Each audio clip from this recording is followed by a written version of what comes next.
Hey, we'd like to take a minute to thank our sponsor, iZotope, makers of software and plugins for audio repair, mixing, and mastering. We use iZotope products here at the High Gain. It's an important part of how we've been able to bottle pure podcast gold week after week. And guess what? iZotope offers 1 free month of Music Production Suite Pro, which has all the tools you need to mix, master, and repair audio. Also, you can get 10% off all other software using the promo code FRET10. That's FRET10. All of this is at iZotope.com, iZotope.com.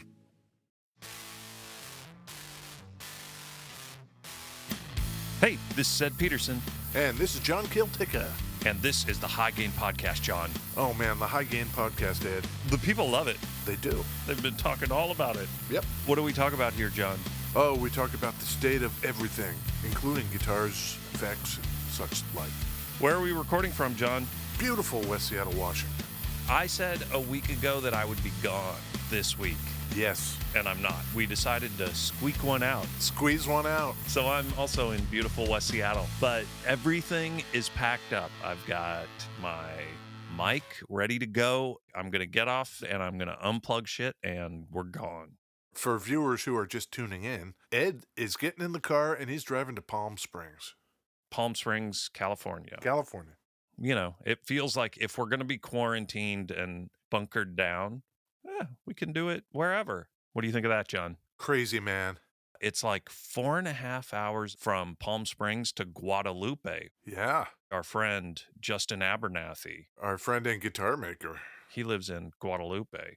Like, could I go stand in his driveway 6 feet away, wave to him, and then turn around and drive back? Hey, Justin, it's me. Your good friend, Ed. He would love that, right? Who's at my driveway with the mask on waving at me? I don't know. Literally, I wouldn't want to actually be around him. So it's like, oh, he could show me the outside of his shop. That would be cool. You don't think if everybody's masked up and you just like don't touch anything that... You know, I am crazy paranoid. I am the picture of the safe guy. And we talked about it, and it's been on the show. I got sick in February, and I don't know what I had. And if it wasn't COVID... It'll do till COVID gets here. That's some No Country. Yeah. No Country's maybe one of my favorite books and maybe my favorite movie. It's a good one. Yeah. Oh, hey. Hey. How's the weather, John? We're having a little bit of what we like to call here in Seattle, January. Yeah. Usually any kind of real consistent summer is 4th of July. And then, you know, it starts getting shitty around 5th of July. Yeah, exactly. Sailing away on the crest of a wave, it's like magic. Rolling and riding and slipping and sliding, it's magic. You and your sweet desire, you took me higher and higher, baby. Beverages, Ed. That was great, John. Did you know what it was? I mean, I know the song. It's called Livin' Thing from the album Out of the Blue, 1977. It's a good year. Yeah, that's ELO. You know I'm a sucker for the prog, John. Not really prog, but sure. ELO? Are they not? ELO, genre, progressive pop, progressive rock. Prog pop, that's interesting. I totally picture them as a poppy prog band, but a prog band. Yeah, sure. Anyway. What are you drinking, Ed? Oh my gosh. You forgot the beverage. I was so enamored by the song. You were hypnotized by the prog? Yes, that's going to be my new band, Hypnotized by the Prog. I have a 32-ounce, a huge mug of black coffee. Yeah, you do.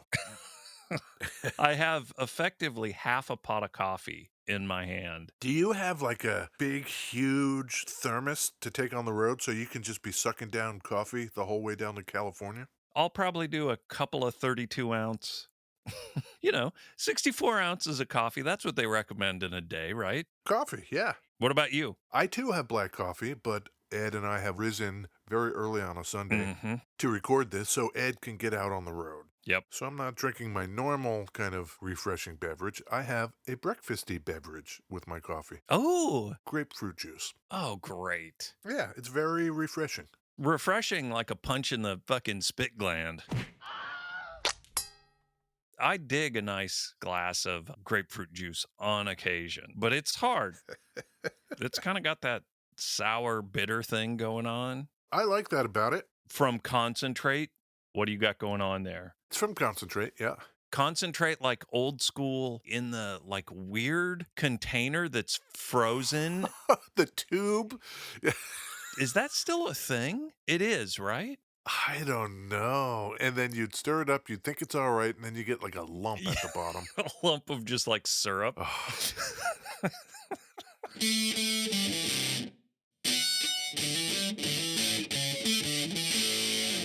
What we have here, Ed, is the Gibson EDS-1275 double neck guitar. Shout out to our good friends at Thunder Road. ThunderRoadGuitars.com, you mean? That's the one. Yeah. They just got this in like maybe a week ago, maybe? Yeah, a week or two ago. The double neck SG. Do I think it's cool, John? Do I? Kind of. It's clearly a live instrument. No one's going to buy that thing as just they're fucking around playing guitar. Are they? I don't think so. Are they? The most famous songs that use it, Right. Live Stairway to Heaven, Live Hotel California, Yeah. those were two hits. Right. I guess owing to the popularity of the songs themselves, it just became super duper iconic that way. Yeah. I think it's kind of cool. I can't imagine actually like, oh, let me just throw this 14-pound fucking guitar on and like practice my scales. Yeah. Double neck guitar, Uh-huh. 1970s. Mm-hmm. Have you heard of the Super-Fuzz? Absolutely. All right.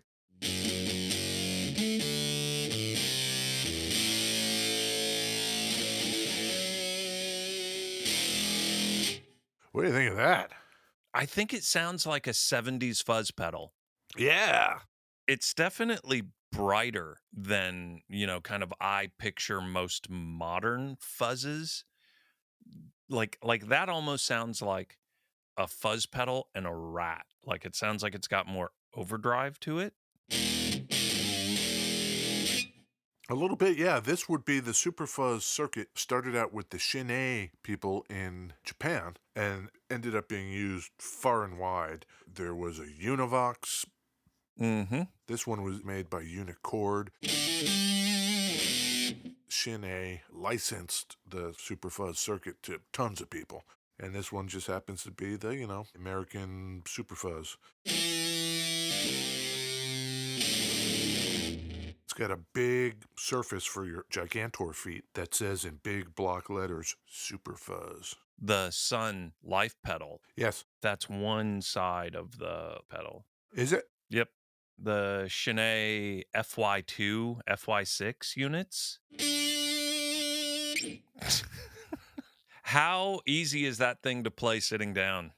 Sitting down, the lower neck, which is the 6-string one, is fine. The upper one is kind of nutty to play. It feels like it would be top heavy. It doesn't seem like it's rocking very much. Okay. But Gibson was messing around with double neck instruments as early as 1937, Ed. Oh, I did not know that. The first solid body Gibson ever built was the ESH-150. It was a double necked instrument. One neck was 6 strings, and the other neck was an 8-string mandolin. Weird. 1937. 1937? Yeah. Really? Yeah. When I saw that, I thought, there's got to be others, right? Yeah. There were plenty of people that were kind of making their own. It was not an unknown concept. As early as like the 1690s. Whoa. There were multiple necked instruments. I don't know that I've necessarily seen it, but I can totally picture medieval style jester dude fucking dancing around and playing some fucking weird ass double. In his long underwear, Exactly, with the pointy shoes and bells on his hat, that wondering if the next song is the one that gets him killed. is what I picture, and that's it. Whether it's 1690 or the 20th century, the reason for doing it remains the same: to be able to play multiple parts. Maybe you were in a country band and they didn't have a mandolin player, but they have you and you know the mandolin and guitar. You could play both parts if you had that instrument. Right. I was looking for other people that did this. Ooh. Russell and Claude Deaver over there in Springfield, Missouri. Russell and Claude Deaver sounds like a very Springfield, Missouri kind of crew. Yeah, they made what they called the Stratosphere Twin Ooh. in 1954. Ooh. I don't know if you're near a Google machine or something to look up the Stratosphere Twin. That's got a very right at that time name. It's thought to be the first double neck guitar offered generally to the public. Okay. Kind of beats out Gibson by a little bit. The Stratosphere Twin is kind of dope. It was popularized by a guy named Jimmy Bryant. Yeah. Him and Speedy West, who was a slide guitar player, Okay. they got together and they wrote this song called the Stratosphere Boogie, specifically to highlight this guitar. Wow. There are only like 200 of those Stratospheres ever made. So finding one, man. Yeah. I wonder if there's any on Reverb. Yeah. Oh my God, there is. Yeah. $15,000. I would take that over the Gibson. Yeah. This thing's very cool. Wow. Russell and Claude in Springfield, we salute you. Yeah. What are they up to? I'm not going to pre-dong. I don't know. We don't assume dong. Assume dong. No. Yeah, don't. If they made these guitars in 1954, one could mathematically suppose they are gone. But I'm not going to do that. They could have been in their early 20s, mid to early 20s, right? They could have been. Yeah. In which case they could still be around. 95 years old. Right. It's possible. This is why we don't bang the dong. Should I tell you what happens next? Yeah, please. In 1957, Gibson gets to work. Mm-hmm. They want to do a double neck too. Mm-hmm. And they come up with two models. One is like the one I'm holding, a 12-string neck and a 6-string neck. And the other one is the 6-string and the mandolin. I guess that was popular at that point, 1957, all the country dudes. Sure. And it was available in 3 colors, sunburst, black, and white. The one with the 12-string neck was called the Double 12, and the other one is called the Double Mandolin. Yeah. 1957, the double neck 12-string. How much? What are they getting for that thing in 1957 God dollars? damn it. 2 necks. 2 necks? I'm going to go $324. That is actually pretty close, Ed. Yeah? It was $475. Kind of close. But man, you know what that translates into? It's got 2 necks, so it blows the $2,000. Is it closer to $3,000? $4,334 Whoa. in today dollars. Whoa. You're getting 2 guitars. You're paying for it. Yeah. 2 guitars at $2,000 each, right? But then there's a switch that lets you switch between the necks. That's going to cost you. $300. There you go. Interestingly, Yes. these are not the guitar you might be picturing in your head. They were hollow, Ed. Oh, no kidding. Let that sink in. That seems lighter. That's a good thing. And there were no F-holes. Hollow body, no F-holes. Yeah, so I'm guessing they were much lighter, and they made those all the way until 61.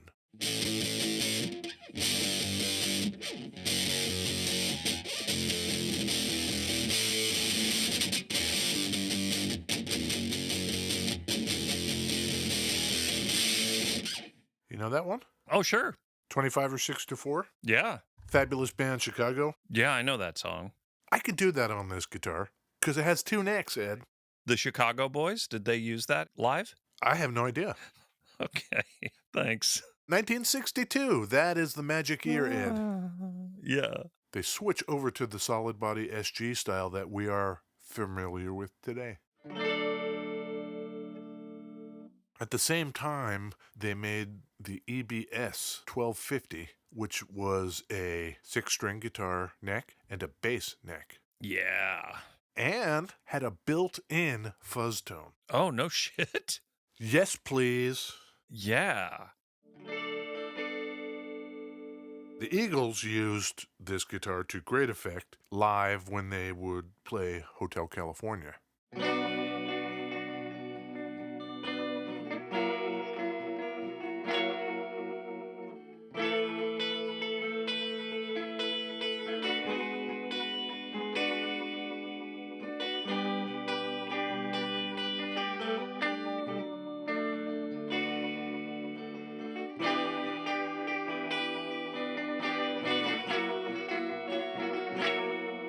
Yeah, That's pretty good.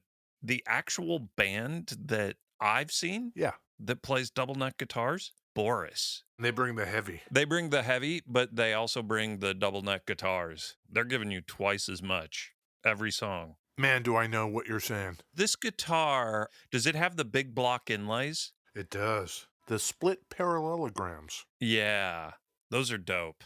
Walk me the guitar, because I can't totally picture it. Each neck comes with 2 humbuckers. Are they PAFs? This guitar is 1974, so this is probably not PAFs. It's whatever humbuckers they were using then. Yep. 2 tones, 2 volumes. Mm-hmm. Other than that, the body shape and the necks look like an SG. Mm-hmm. Initially, in 62, you could get these in black, cherry, sunburst, and white. By the time this thing comes out, they've got a whole range of colors that you can get. Our example is walnut. Switch up, 12-string only. If I put it down, 6-string only. If I put it in the middle, I get both. I don't know if you can hear this. Mm-hmm. You'll get sympathetic ring off the 12-string neck. Can you hear that? Yeah, totally. That's cool. Yeah, yeah, that's great. There it is. Oh. That could be very cool live.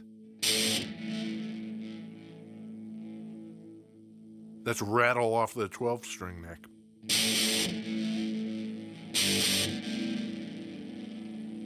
Seems like that would be pretty uncontrollable live, but if you could figure it out.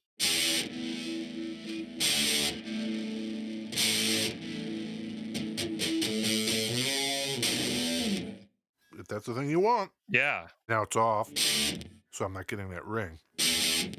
In between the 2 necks, there's another 3-way switch. That is simply a pickup selector for each of the necks.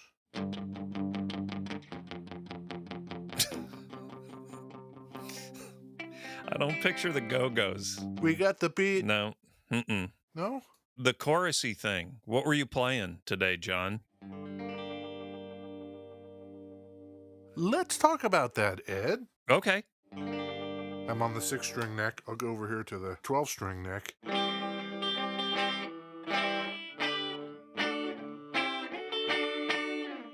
Ed brought to me a bag of pedals that he will not be needing out in the desert. They didn't fit in my desert island bag. So in preparation for this episode, I thought, if I'm going to be playing this 12-string, I am going to need some modulation. What am I supposed to do about that? Sure. Let's look in the Ed bag. And I found the Caroline Guitar Company Somersault Lo-Fi modulator pedal. Yes. It does all kinds of combinations of the tremolos and the choruses and the sawtooth wave patterns and all of that. And you can get super nutty with it. Yeah. But I knew what I was going to be playing today, so I just put it on mellow.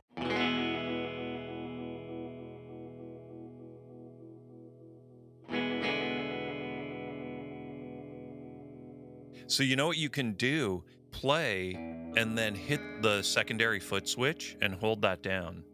Hold it down.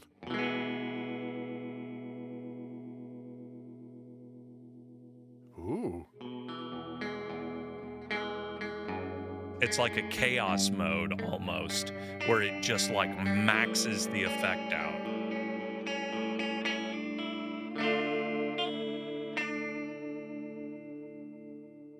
You've got it on a pretty mellow setting. If you go a little on the whack end with the settings and then hit that knob. Okay.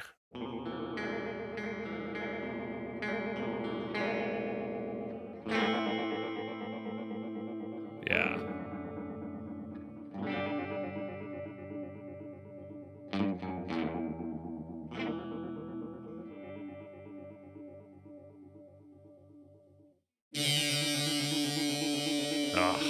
Yes. And then if I put on an Echoplex pedal, Ooh. ooh, doomy. Dial that in and you'll be ready to join Boris.